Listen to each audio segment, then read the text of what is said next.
दिल्ली में विश्व हिंदू परिषद की 2 दिवसीय केंद्रीय मार्गदर्शक मंडल की बैठक समाप्त हो गई। देश भर से आए 225 वरिष्ठ संतों ने इसमें हिस्सा लिया। बैठक में धार्मिक अल्पसंख्यक की परिभाषा से लेकर जिहादी नेटवर्क और न्यायपालिका पर दबाव बनाने के गंभीर मामलों पर जोरदार चर्चा हुई। दिल्ली की बाबा नत्था सिंह वाटिका और विहिप की सबसे अहम रणनीतिक बैठक 2 दिनों तक चलने वाले मंथन में 225 वरिष्ठ संत और पदाधिकारी जुटे।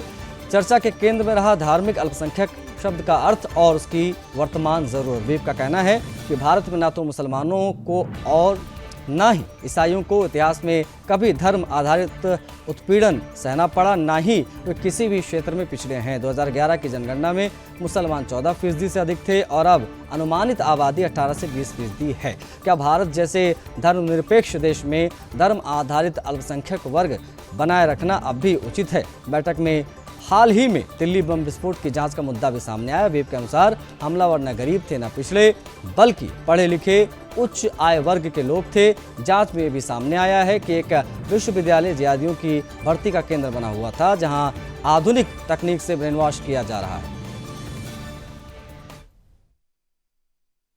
हमारे साथ विश्व हिंदू परिषद के अध्यक्ष हैं आलोक कुमार जालोक जी। सबसे पहला विषय है कि 2 दिवसीय बैठक चली आपकी। इस बैठक के मुख्य विषय बिंदु क्या रहे?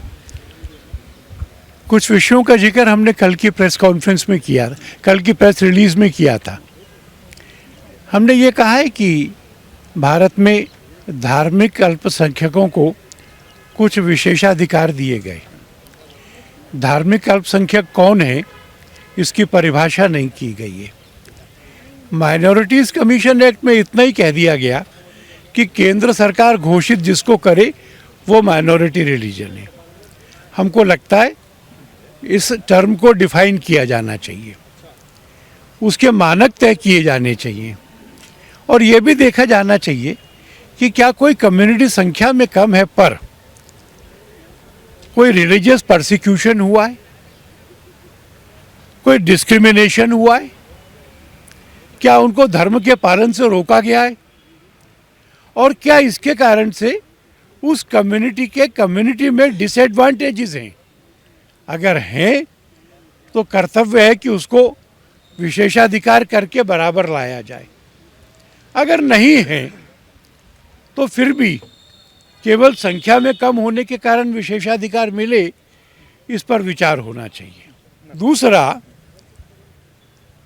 ये जो अभी लाल किले पर बम विस्फोट हुआ, तो पहले हमको कहा जाता था कि गरीबी के कारण लोग जिहादी बनते हैं, पर इस विस्फोट कांड में और इसके बाहर के कामों में जो लोग शामिल हैं वो तो डॉक्टर्स हैं, वेल एजुकेटेड हैं, पैसे की दृष्टि से ठीक है, समाज में रेस्पेक्टेबल्स थे। फिर क्यों किया उन्होंने ये काम? एक पूरी यूनिवर्सिटी का इसके लिए उपयोग कैसे हो गया? यूनिवर्सिटी में रिक्रूटमेंट उनका जिहादियों का हो, उनको इंडोक्ट्रिनेट किया जाए, उनको ट्रेनिंग दी जाए। तो हमको लगता है कि एक सेक्शन ऑफ मुस्लिम्स की जिहाद की विकृत समझ है, जिसमें गैर मुसलमानों पर हमला करना, लूटना, मारना, महिलाओं का अपहरण करना, इस सब को ऊपर से आया हुआ प्रसाद माना जाता है। जीवित रहे तो ये मिलेगा, मर गए तो जन्नत में मिलेगा। इसलिए problem is ideological. Suicide bomber है, उसको सजा देकर भी क्या करोगे? इस आइडियोलॉजिकल प्रॉब्लम के कारण पूरे विश्व की शांति को इससे खतरा हो रहा है। आज के युग में लोकतंत्र है, नागरिक अधिकार हैं, बोलने की आज़ादी है, धर्म का स्वातंत्र्य है। जिहाद की ये समझ आउटडेटेड हो गई है और ये बात पूरे समाज को समझाना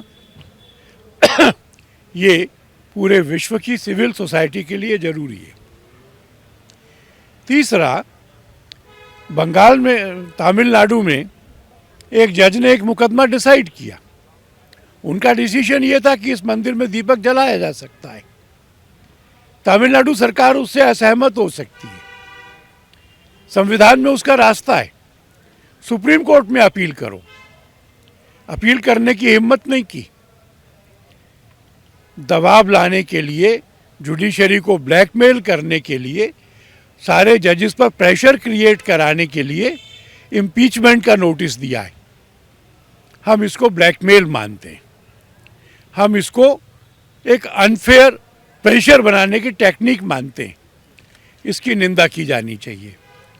और जिस विषय को हम बार बार उठाते आए, धर्मांतरण को रोकने के लिए एक प्रभावी कानून की ज़रूरत है। केंद्र सरकार बनाए, ये हमारा केंद्र से भी मांग है, और राज्य सरकार जहाँ नहीं बनाए वहाँ भी बने। सर, टीएमसी के पूर्व नेता जो है बंगाल में बाबरी मस्जिद को लेकर बार बार जो आह्वान कर रहे हैं, अभी तक 3 करोड़ की फंडिंग आसपास हो चुकी है वहाँ पे,